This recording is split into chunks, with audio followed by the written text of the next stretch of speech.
Hey everyone, Mr. Pivot here, and today I am deciding whether Horror Story is a good auto rifle or not. Now obviously you should get it because of that 600 light level, which I mentioned before, but I'm going to go more in depth into this weapon and cover some more important points for it. So here's some timestamps for the different sections of the video.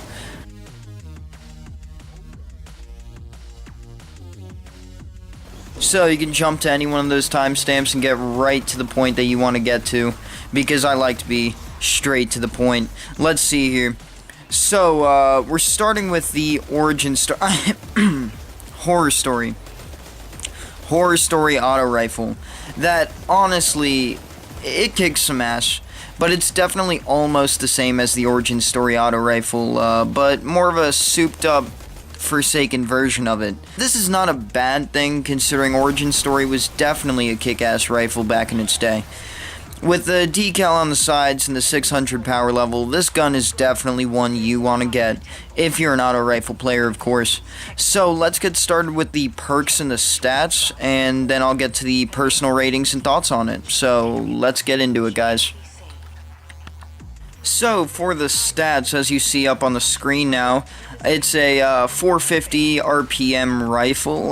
Not bad, exactly same feeling as Origin Story with all these into play too. Low impact, it's got a pretty decent range on it, decent stability and handling, good for an auto rifle, and it's got a pretty awesome reload speed for what it is, and it has a 32 mag without, you know, increased mag perk and all that stuff.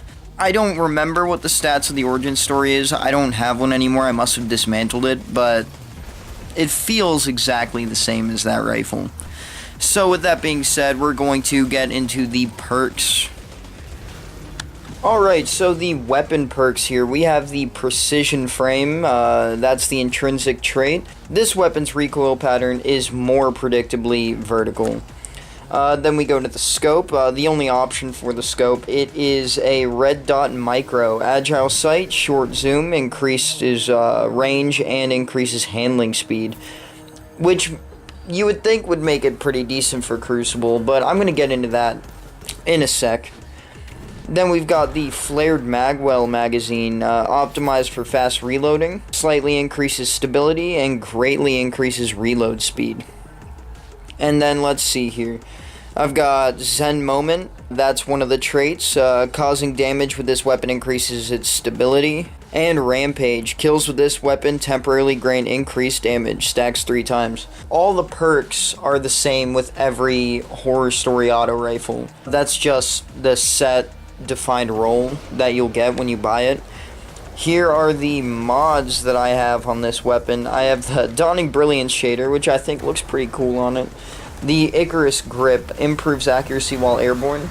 Now I use this for my hunter main, and jumping through the air while still being able to aim down and get those precision shots on enemies, that's not bad at all.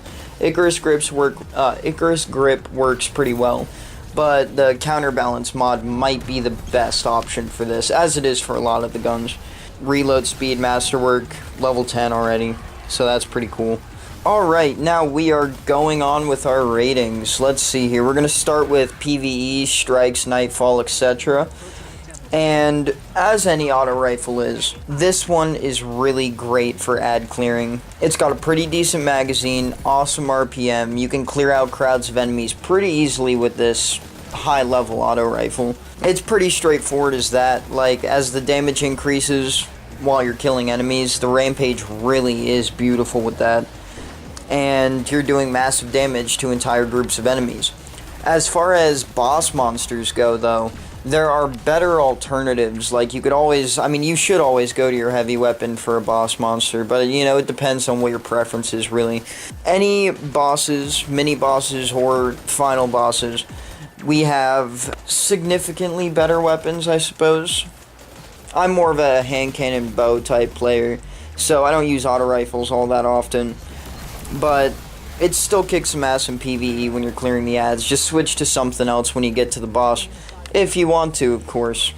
I'm giving this gun for PvE maybe, I guess we could do like a 7.58 out of 10 for PvE.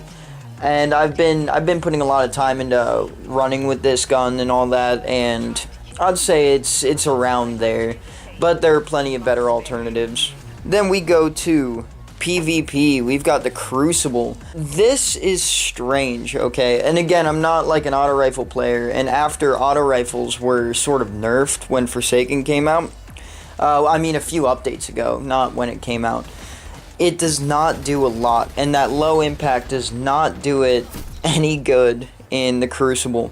Going against any opponent with a higher resilience, any kind of heavy armor really, it takes too much to kill an enemy. It takes too long when you could be using a gun like Trust, or if you're an auto rifle player, a better alternative would be Hazard of the Cast, no doubt. You gotta hit those precision shots or you're not getting kills with this. As you can see in the footage, this is not my best game, but it's viable. I wouldn't rate this too high for the Crucible, purely because there are just so many better alternatives. I'd have to give this maybe a 6 out of 10 for Crucible. Give Hazard of the Cast a go. Or full auto Bygones. I mean, honestly. So, now we're going to get into Gambit. Gambit's interesting with this gun, right? It's amazing for the ad clearing, yes. It's great for getting those, motes of light and everything like that. When you're trying to pump up the team, you can go into an entire crowd and just light them up with this gun. It is amazing for the ad part of this. Now, when you're being invaded, I would definitely switch to another weapon to kill the invader. But when you're the one invading, it shreds apart the enemy team like nothing else. So it's actually really good in this sense of PvP. But the overshield helps. So make sure you keep a good distance and gun them down with this. I like it a lot in Gambit. This is actually one of my new Gambit go-to weapons. There are a few others that I prefer a little more though. And I don't know, again, it's slightly above average. I might have to give this for Gambit a 7 out of 10. Alright, so in the end, pretty decent auto rifle. Not the best, but it's definitely not bad. So it really all depends on personal preference at this point, because if you are an auto rifle player, this rifle will work for you. And it can definitely do some damage in Crucible, it's just not my preferred one. I'll leave the Crucible really more so up to you guys, for people that prefer to use these. My statements stand with PvE, I love it in Strikes, and I love it a lot in Gambit. So in the end, I might have to give it an overall rating, let's give it a 7 out of 10. For a legendary auto rifle, that's not bad.